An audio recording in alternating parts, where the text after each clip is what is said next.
আমরা লক্ষ্য করছি দাঁড়িপাল্লার বিজয় দেখে আমার প্রতিপক্ষ ভাইরা আবল তাবল বকা শুরু করেছে। দাঁড়িপাল্লার অফিস ভাবছে, দাঁড়িপাল্লা ফেস্টুন ছিচ্ছে।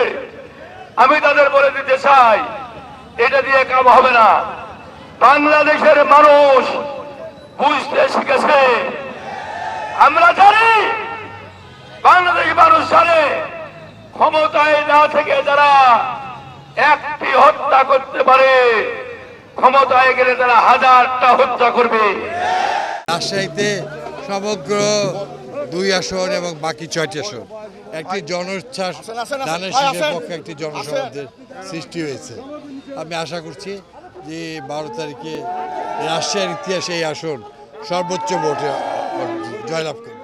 শুধু না, সারা দেশে যে সমস্ত প্রোপাগান্ডাগুলো আছে সেটা কিন্তু মানুষের মনে এখনো সংশয় আছে। সেটা হচ্ছে যে বলছে যে অমুক জায়গাতে ব্যালট পেপার তৈরি হচ্ছে, ওই জায়গাতে হচ্ছে বোরখা বিক্রি হচ্ছে।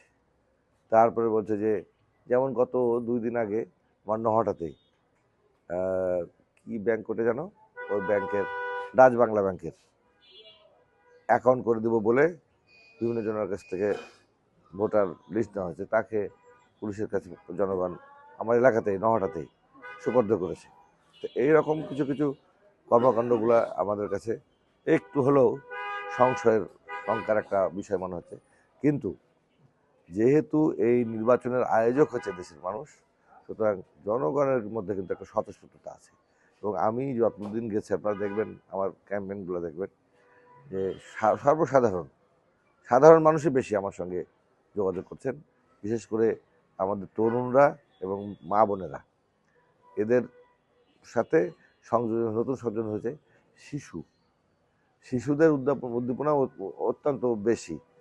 তো এইটা আমার কাছে যেটা মনে হয়েছে, আমরা যে প্রতিশ্রুতি নয়, আমাদের যে রাজনৈতিক ইশতেহার যেটা গত 6 তারিখে ডিক্লেয়ার করা হয়েছে, তার আগে কিন্তু 2023 সালেই আমরা পার্টির পক্ষ থেকে রাষ্ট্র মেরামতের 31 দফা নিয়ে আমরা কাজ করছি।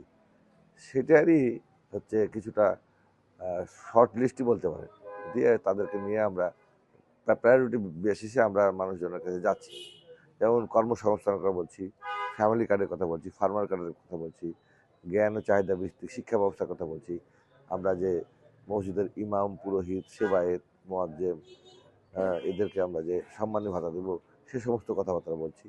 আমরা হচ্ছে রাস্তাঘাট অবকাঠামো উন্নয়নের কথা বলছি, আমরা কৃষকদের কথা বলছি, আমরা এই বিষয়গুলা, ফার্মার্স কার্ডের কথা বলছি। এই বিষয়গুলো আমরা আমাদের জনগণের কাছে বলছি এবং তারাও জানে যে বিগত দিনে বিএনপি যখন রাষ্ট্রীয় ক্ষমতায় ছিল, তখন বিএনপি যে কাজগুলো, উন্নয়নমূলক কাজগুলো করেছে, তারা বিশ্বাস করছে বিএনপিকে।